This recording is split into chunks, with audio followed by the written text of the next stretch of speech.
Jenderal Andika pada saat ini sangat dikecam oleh banyaknya masyarakat, sebab sebagian masyarakat tidak terima dengan peraturan yang dibuat Jenderal Andika, yang dimana keturunan PKI boleh mendaftar sebagai prajurit Tentara Negara Indonesia.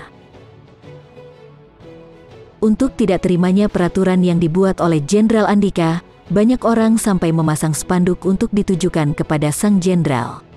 Bagaimana bisa seorang jenderal membuat aturan seperti itu? Seperti kita ketahui sejarah dulu sangat tragis.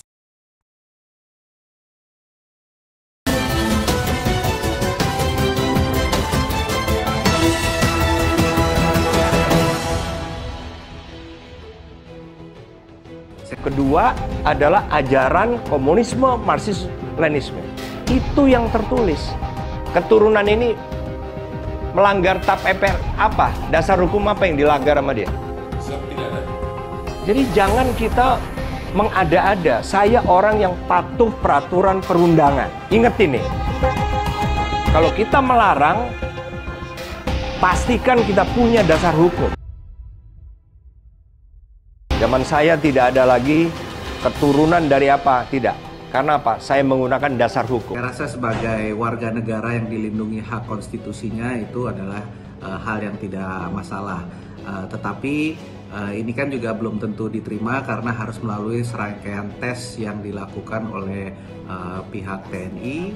Pada akhirnya di Indonesia ini orang-orang yang berpikir atau calon-calon pemimpin yang berpikir secara lebih komprehensif dan lebih mengedepankan multikulturalisme dan kebersamaan sebagai bangsa itu ternyata ada, dan ya justru yang juga perlu memastikan bahwa anak tersebut tidak terpapar ajaran dari komunisme, Leninisme atau Marxisme atau hal-hal yang relevan dengan TAP MPRS 25 tahun 1966. Justru datangnya itu dari kalangan yang biasanya dianggap paling strict ya kalau sudah berkaitan dengan soal rekrutmen, yaitu di kalangan TNI.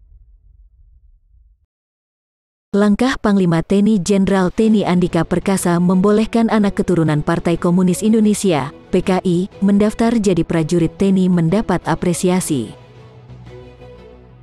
Namun menurut Kepala Center for Intermestic and Diplomatic Engagement, CIT Anton Aliabas, ini harus diikuti kebijakan yang konkret. Anton menilai, pembuatan kebijakan itu sebagai bentuk pelembagaan atas sikap anti-diskriminasi di lingkungan TNI. Hal ini penting dilakukan guna menghindari adanya dugaan lip service atau keputusan yang bersifat ad hoc semata, ungkap Anton.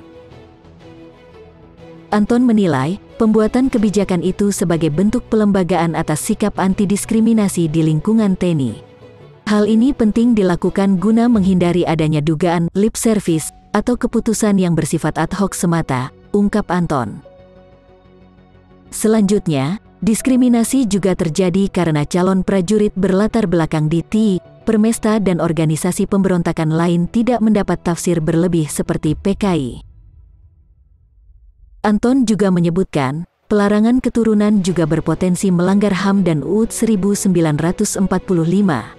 Sebab, itu menjadikan tidak semua warga negara sama kedudukannya di muka hukum dan memiliki kesempatan sama untuk mendapatkan pekerjaan layak. Tidak ada manusia yang bisa memilih untuk dilahirkan oleh keluarga siapa. Karena itu, langkah membebankan keturunan atas tindakan pendahulunya tidak memiliki dasar hukum kuat. Terkait isu infiltrasi ideologi komunisme yang mungkin dibawa oleh keturunan, Anton mengatakan, hal tersebut berlebihan. Dalam konteks tersebut, menurut dia, TNI telah memiliki mekanisme dan standar baku tersendiri dalam melakukan seleksi penerimaan. Jika kita melihat lebih jauh, ideologi komunis sudah gagal berkembang, baik pada level nasional maupun internasional, jelasnya. Dirinya justru lebih khawatir dengan ancaman lain seperti konservatisme dan radikalisme agama yang belakangan ini mengalami perkembangan cukup signifikan. Ancaman radikalisme agama yang berdasar pada pemahaman konservatisme agama mengalami peningkatan signifikan belakangan ini, katanya. Oleh karena itu, Dia menuturkan bahwa penting bagi Panglima TNI membuat kebijakan adanya evaluasi berkala terhadap mekanisme seleksi, termasuk tes wawasan kebangsaan yang dimiliki oleh TNI. Hal ini penting dilakukan untuk terus mengkontekstualkan ancaman kontemporer yang dihadapi TNI secara organisasi. Kepekaan atas perkembangan ancaman kekinian akan berkontribusi dalam pembangunan profesionalisme TNI, tutupnya.